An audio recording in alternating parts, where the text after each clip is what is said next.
Բարև ձեզ սիրելի հայրենակիցներ, եթերում կրկին քաղաքական խաչմերուկն է, այսօր մարտի 12-ն է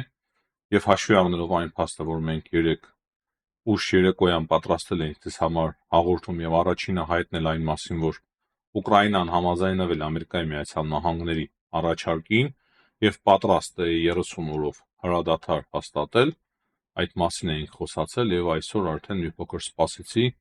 որպեսզի նոր տեղեկություններ ունենանք, քանի որ արձագանքները իրոք շատ են, կարևոր արձագանքներ, մեզ ամենակարևորը հիմա հետաքրքրում է, թե ինչ արձագանք կա Ռուսաստանի Դաշնությունից, կխոսենք այդ մասին մանրամասն, բայց նախքան դա ավանդության համաձայն սկսում ենք Հայաստանից, չեմ մոռանաք անպայման լայքերը դնեք, եթե բաժանորդագրված չեք։ Բաժանորդագրվել մեր ալիքին, դա շատ կարևոր է մեր ալիքի զարգացման համար, ինչպես նաև հաղորդումների տարածման համար և ձեր տեղեկացվածության համար, որպեսզի դուք մշտապես լինեք առաջինը տեղեկացված։ Հայաստանի մասով ուզում եմ սկսել նրանից, որ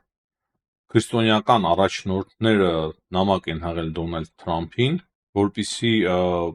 Դոնալդ Թրամփը նպաստի Ադրբեջանի գերությունից հայերի վերադարձին։ Մենք գիտենք, թե ինչ ազդեցություն ունեն քրիստոնեական առաջնորդները Դոնալդ Թրամփի վրա, կարելի ասել, որ նրանց միջև շատ խորը լավ հաստատված համագործակցություն կա և հիմա այդ նամակով տեսնենք, թե Դոնալդ Թրամփը ինչպես է արձագանքելու, գիտենք, որ նաև Արամ Առաջինն էր այդպիսի նամակ հղել,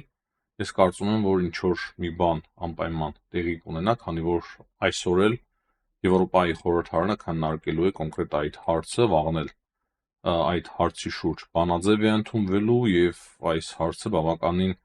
լուրջ ձևով սկսեց միջազգայնացվել և հատկապես այն բանից հետո, երբ որ մենք տարբեր կադրերից տեսանք, որ մեծ է հավանականությունը, որ Ադրբեջանում հայ քաղբանտարկյալները Արցախի ռազմաքաղաքական ղեկավարությունը, ինչպես նաև գերիները ենթարկվում են տարբեր տեսակի կտանքների։ Դրանից բացի Հայաստանի մասով կարող եմ առանձնացնել, որ այսօր Հայաստան է այցելելու Նիդերլանդների արտգործնախարարը, նա նաև Նիդերլանդների դեսպանությունն է բացելու պաշտոնապես Հայաստանում։ Հայաստանի մասով այս պահի դրությամբ ուրիշ ոչինչ չունենք խոսելու, միայն կարող եմ ավելացնել, որ Հայաստանին է վերաբերվում նաև այն տեղեկությունը, որ ռավինները, հրեական ռավինները, հայտնի ռավինները նամակ են հղել Դոնալդ Թրամփին, որպեսզի Դոնալդ Թրամփը Ադրբեջանին ևս ընդգրկի Աբրահամի այդ ծրագրի մեջ երկրների, որոնցով որ տարբեր արաբական երկրներ մահմեդական ստանում էին Ամերիկայի Միացյալ Նահանգների կողմից տարբեր տեսակի օգնություն և փաստացի հիմա արդեն Իսրայելը գործի է դրել ռավիններին, ռավիններն են նամակ հղել Դոնալդ Թրամփին, որպեսզի այդ ցանկում ընդգրկվի նաև Ադրբեջանը, այդ նամակում ասված է, որ Ադրբեջանը շատ վստահելի գործընկեր է Իսրայելի համար, ռազմավարական կարևոր գործընկեր և լավ կլինի, որ Դոնալդ Թրամփը այդ ծրագրում ընդգրկի Ադրբեջանը, որը բնականաբար Ադրբեջանին թույլ է տալու նաև ստանալ ռազմական ինչ-որ օգնություն կամ ռազմական տեխնիկա Ամերիկայի Միացյալ Նահանգներից։ Կարծում եմ պարզ է պատկերը և այդ մասին մենք խոսում էինք արդեն մի քանի օր է։ Հրեական լոբբին ակտիվ սկսել է աշխատել այդ ուղղությամբ, որպեսզի Ադրբեջանի հետ Ամերիկայի Միացյալ Նահանգների հարաբերությունները խորանան, ես կարծում եմ, որ հայկական լոբբին շատ ուշադիր պետք է լինի, քանի որ մեր ազդեցությունը Ամերիկայի Միացյալ Նահանգներում ոչ պակաս է, չափազանց ուշադիր է պետք լինել և չափազանց լուրջ է պետք աշխատել Ամերիկայի Միացյալ Նահանգների վարչակազմի հետ, որպեսզի այն որոշումները, որոնք որ կայացվելու են, հանկարծ չվնասեն մեր ազգային և պետական շահերին։ Հիմա անցնենք միջազգային կարևոր հարցերի, գիտեմ, որ բոլորդ անհամբեր սպասում եք, քանի որ իրոք պատմական իրադարձություններ են հիմա տեղի ունենում, չափազանց կարևոր, փաստացի արդեն ողջունի խոսքեր կան, նաև Ուրսուլա ֆոն դեր Լայենն է ողջունել այդ համաձայնությունը Ամերիկայի Միացյալ Նահանգների և Ուկրաինայի միջև և նա ևս նշել է, որ գնդակը արդեն Ռուսաստանի Դաշնության տարածքում է, այսինքն հիմա Ռուսաստանի Դաշնությունը պետք է արդեն որոշում կայացնի, այդ ձև էր արտահայտվել նաև Մարկո Ռուբիոն, երեկ Ամերիկայի Միացյալ Նահանգների պետքարտուղարն էր ասել, որ գնդակը գտնվում է Ռուսաստանի տարածքում, այսինքն Ռուսաստանը հիմա պետք է ինչ-որ գործողությունների դիմի եւ ինչ-որ մի ձև արձագանքի։ Ֆրանսիայի նախագահ Էմանուել Մակրոնն է արձագանքել հանդիպում ունենալով եվրոպական երկրների շտաբերի ղեկավարների հետ, 30 եվրոպական երկրների շտաբերի ղեկավարների հետ էր նա հանդիպել եւ հստակ նշել է, որ ինքը ողջունում է այդ համաձայնագիրը, որը որ հաստատվել է Ամերիկայի Միացյալ Նահանգների եւ Ուկրաինայի միջև, բայց նույն ժամանակ նա կոչ է արել այդ երկրներին, որպիսի խաղաղության հաստատվելու դեպքում այդ երկրները բոլորը միասին ձեռնամուխ լինեն Ուկրաինայի անվտանգության հարցին, որպիսի երաշխիքներ տան Ուկրաինայի համար, այսինքն անվտանգային երաշխիքներ։ Իմիջիայլոց նաև կարևոր է նշել, որ Դոնալդ Թրամփն է այս մասով հայտարարություն արել եւ ասել է, որ ինքը միանշանակ կարող էր նաև հիմա հրավիրել արդեն Զելենսկիին կրկին Սպիտակ տուն։ Թե ինչ տեղի կունենա այդ հրավերը, եթե ընդունի Զելենսկին, կարծում եմ դա այս անգամ ավելի նորմալ միջավայրում այդ հանդիպումը տեղի կունենա, չեմ կարծում, որ մենք կրկնություն տեսնենք այն ամեն ինչ տեղի ունեցել մոտ 10 օր առաջ Ամերիկայի Միացյալ Նահանգներում Դոնալդ Թրամփ եւ Զելենսկու հանդիպման ընթացքում։ Կարևոր է հիմա նշել, որ արդեն իսկ վերականգնվել է ռազմական օգնություն Ամերիկայի Միացյալ Նահանգների կողմից, Լեհաստանից արդեն իսկ սկսել են ռազմական օգնություն մատակարարել Ամերիկայի Միացյալ Նահանգները, այսինքն այդ պայմանավորվածությունները ուկրաինական եւ ամերիկյան կողմերի միջև արդեն մտել են ուժի մեջ։ Նաև տեղեկություններ կան, որ այլևս Ամերիկայի Միացյալ Նահանգները չեն պահանջում այս պահին Զելենսկիի հրաժարականը եւ Դոնալդ Թրամփը նաև խոսել է այն մասին, որ հնարավոր է մարտի 11-12-ին արդեն բանակցություններ սկսվեն Ռուսաստանի Դաշնության հետ։ Մարտի 11-ը մեր մոտ անցել է, Ամերիկայի Միացյալ Նահանգներում եւս արդեն կարծեմ անցել է մարտի 12-ն է եւ տեսնենք այսօր ինչ բանակցություններ կլինեն Ռուսաստանի Դաշնության եւ Ամերիկայի Միացյալ Նահանգների միջև, կարող եմ ասել, որ արդեն եղել են բանակցություններ հատուկ ծառայությունների ղեկավարների միջև, բայց կոնկրետ մանրամասներ այս պահի դրությամբ այդ հեռախոսազրույցի չկա։ Նաև Դոնալդ Թրամփն է կարծիք հայտնել, որ հնարավոր է համարում եւ մտածում է այն մասին, որ այս շաբաթվա մեջ ինքը հեռախոսազրույց կունենա Վլադիմիր Պուտինի հետ։ Նաև տեղեկություններ կա այն մասին, որ կարող է Ամերիկայի Միացյալ Նահանգները ոչ թե ուղղակի սկսեն վերականգնել ռազմական օգնությունը Ուկրաինային, այլ սկսեն աննախադեպ մեծ ծավալներով ռազմական օգնություն հիմա տրամադրել Ուկրաինային, որպեսզի շատ արագ ճնշում գործադրեն Ռուսաստանի վրա, որ Ռուսաստանը համաձայնվի գնալ խաղաղության եւ դրան կարող են հասնել միայն շատ արագ աննախադեպ մեծ քանակի զենք մատակարարելով Ուկրաինային։ Տեսնում եք, չէ՞, ինչ արագ է ամեն ինչ փոխվում։ Դոնալդ Թրամփի հայտարարությունները, այսինքն միայն հայտարարությունների վրա պետք չէ հենվել, հաստատի հիմա արդեն ռազմական օգնությունը Ուկրաինային վերականգնվեց եւ նաեւ խոսք այն մասին, որ կարող է այն հասնել շատ մեծ աննախադեպ ծավալների։ Հետախուզական տվյալները եւս արդեն հստակ հետախուզական տվյալներով եւս կիսվում են ուկրաինական կողմի հետ Ամերիկայի Միացյալ Նահանգները։ Հրադադարի մասով նաեւ հայտարարություն է արել Ուկրաինայի արտգործնախարարը, ասում է, որ ոչ թե հրադադար, այլ հրադադարը թույլ է տալու խաղաղություն հաստատել արդար սկզբունքներով եւ դա է պատճառը, որ Ուկրաինան համաձայնվել է, որ հրադադար հաստատվի, այսինքն հիմնականում հույսը նրա վրա է, որ ընդհանրապես պատերազմը այս ավարտվի եւ ոչ թե այդ հրադադարը 30 օրերի հրադադարը ուղղակի թույլ է տալու, որ պատերազմը ավարտին հասցվի։ Հիմա տեսնում ենք, որ Համասի միջև եւս, չէ, Համասի եւ Իսրայելի միջև հրադադարը երկարաձգվում է, նման հնարավորություն կարող է առաջանալ նաեւ Ուկրաինայի պատերազմի հարագայում եւ հետո ստեղծելու են այնպիսի իրավիճակ, որպեսզի այդ պատերազմը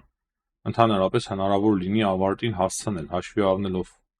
այն, որ Ռուսաստանի վրայից սկսելու են հանել պատժամիջոցները, եթե Ռուսաստանը համաձայնվի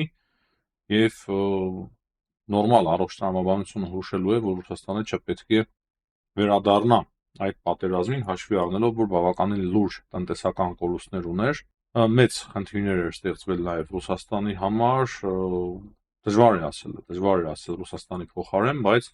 համենայն դեպս արևմտյան երկրները, հատկապես Ամերիկայի Միացյալ Նահանգները հույս ունեն, որ եթե 30 օրվա ընթացքում այս 30 օրերի հրադադար տեղի ունենա եւ այդ օրերին նաև Ամերիկայի Միացյալ Նահանգները որոշ քայլեր կիրականացնեն, պատժամիջոցները կհանեն, հնարավոր է նաև եվրոպական եւ որոշ երկրների հետ աշխատեն, որոշ պատժամիջոցների մեղմացում լինի, ես ուղղակի ենթադրում եմ հիմա հնարավոր է եւ անեն ամեն ինչ, որպեսզի Ռուսաստանը չվերադառնա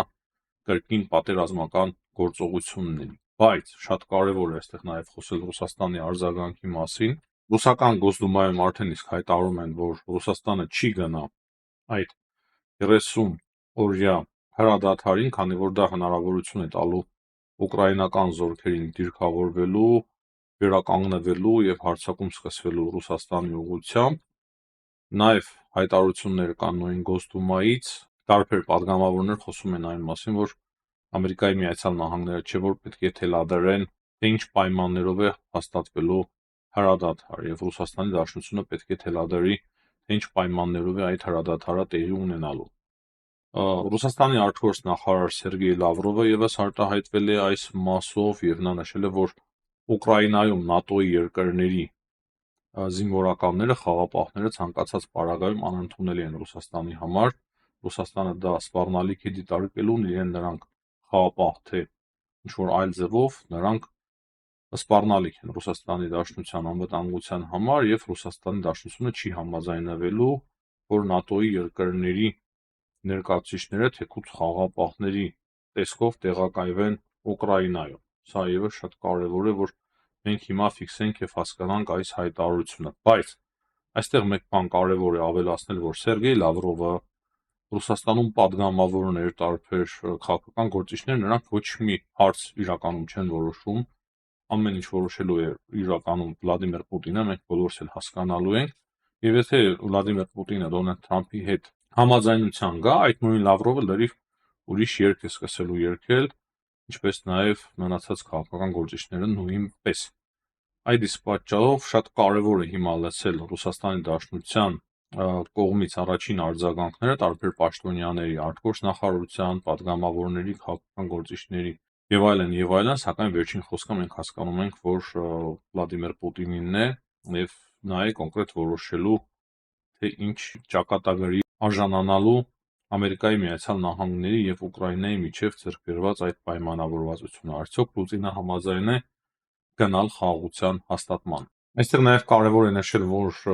ՆԱՏՕ-ի գլխավոր քարտուղար Մարկ Ռյուտեն մարտի 12-ից 13-ը գտնվելու է Ամերիկայի Միացյալ Նահանգներում եւ հանդիպում է նախատեսված Դոնալդ Թրամփի հետ։ Ես կարծում եմ, որ այդտեղ կարևոր է նաև քննարկել, թե ինչ իրավիճակ է նաև ՆԱՏՕ-ի շուրջ, ինչ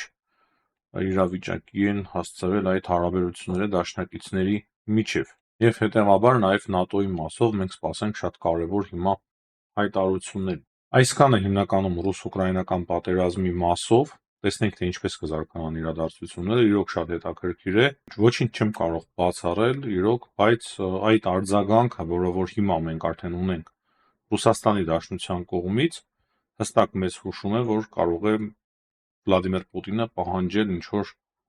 նոր զիջումներ ուկրաինական կողմից եւ փորձի համոզել նաեւ Դոնալդ Թրամփին, որ Ուկրաինան պետք է գնա նոր զիջումների։ Դա եւս կա եւ դա բացառել չի կարելի, սակայն նույն ժամանակ ես չեմ բացառում, որ Պուտինը համաձայնվի հիմա հրադադար հաստատել Ուկրաինայի հետ։ Խոսենք նաեւ այլ հարցերից, անդրադառնանք միջազգային այլ կարևոր իրադարձությունների, փաստացի Թրամփը որոշում է կայացրել 25% մաքսատուրքերից Կանադայի նկատմամբ անցնել արդեն 50%-անոց մաքսատուրքերի, այն բանից հետո, երբ որ Տրուդոն որոշեց 25%-անոց մաքսատուրքեր սահմանել Ամերիկայի Միացյալ Նահանգներին ի պատասխան այդ մաքսատուրքերի, եւ հիմա Թրամփը արդեն 50%-անոց մաքսատուրքեր է սահմանում եւ ընդհանրապես սպառնում է, որ Ամերիկայի Միացյալ Նահանգները ավտոմոբիլներ ձեռք չեն բերելու Կանադայից եւ պետք է նշենք, որ բազմաթիվ ավտոմոբիլներ տարբեր երկրների Կանադայում են հավաքում հենց Ամերիկայի Միացյալ Նահանգների համար։ Արդեն իսկ նոր վարչապետի տեխնացուն Կանադայի պատասխանել է, որ Կանադան այդ ամենին եւս կպատասխանի, այսինքն Դոնալդ Թրամփի որոշումներին շատ հստակ եւ լուրջ ձևով տրամադրված է պատասխանել Կանադան, այսինքն եթե հիմա նրանք 50%-անոց մաքսատուրքեր են սահմանում Կանադայի նկատմամբ,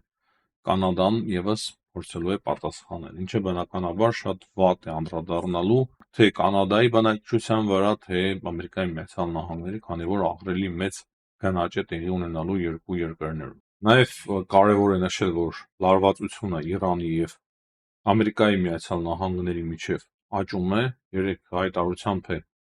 հանդես եկել Իրանի նախագահ Մասուդ Պեզեշկյանը, եւ նա անդրադարձել է Թրամփի վերաբերմունքին Զելենսկիի նկատմամբ եւ ասել է, որ ամոթալի է այն, ինչպես դուք վարվեցիք Զելենսկիի հետ եւ անընդունելի է, որ դուք հրամաններ տաք, ասելով այսպես արա, այսպես մի արա, եւ նա ասել է, որ ինքը ընդհանրապես չի ցանկանում որևիցե բանակցություններ ունենալ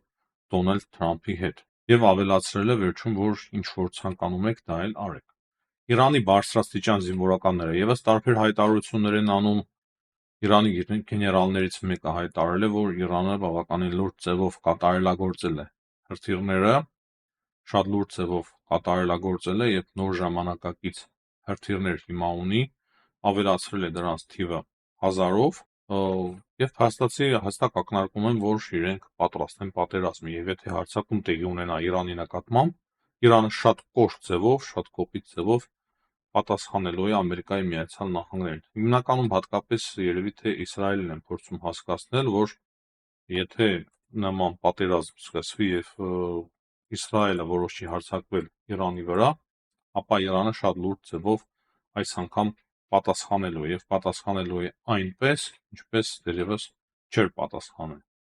Հստակ խոսում են եւ ակնարկում են, որ նոր զենքեր ունեն։ Կարծեմ մեկ ամիս առաջ նաև հայտարարել էին, որ Ամերիկայի Միացյալ Նահանգները եւ Իսրայելը շատ լավ գիտեն, թե որտեղ եւ ինչպես կարող է հարվածել Իրանը, եթե հարձակում տեղի ունենա Իրանի նկատմամբ։ Եվ հենց նոր տեսա, որ տեղեկություն կա, որ Ռուսաստանի Դաշնությունը բալիստիկ հրթիռներով Իսկանդեր M-ով հարվածել է Կրիվոյ Ռոգին։ Այդ հարվածի հետևանքով զոհվել է 47-ամյա մի կին, դրանից բացի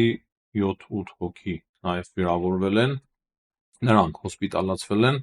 եւ սա վերջին տեղեկություններ փաստացի ռուս-ուկրաինական պատերազմից եւ երևի դա պատասխանն է երեկվա ուկրաինական դրոնային հարձակմանը հիմնականում Մոսկվայի ուղղությամբ։ Այս պայմանությամբ այսքանը սիրելի հայրենակիցներ, կրկին հիշեցնեմ լայքերի կարևորության համար, դրանք շատ կարևոր ձևով նպաստում են մեր տեսանյութերի տարածման համար, որի շնորհիվ շատ մարդիկ կարող են տեսնել մեր հաղորդումները։ Բաժանորդագրվելը շատ նույնպես դրական է ազդում, երբ որ դուք բաժանորդագրվում եք հենց դիտելու ընթացքում, դա եւս շատ կարևոր է, նաեւ կարևոր է ձեզ համար։ Բոլոր նրանց շնորհակալություն, ովքեր որ վաղուց բաժանորդագրվել են, ես միշտ պետք է սա հիշեմ եւ փորձեմ կրկնել, որքան հնարավոր է, դրանից բացի շատ կարևոր են նաև ձեր մեկնաբանությունները, նաև կարևոր է, որ դուք կիսվեք նաև մեր հաղորդումներով, դա եւս շատ կարևոր ձևով նպաստում է մեր տեսանյութերի տարածմանը եւ տեսանելիության ավելացմանը։ Հաջողություն բոլորիդ, կհանդիպենք։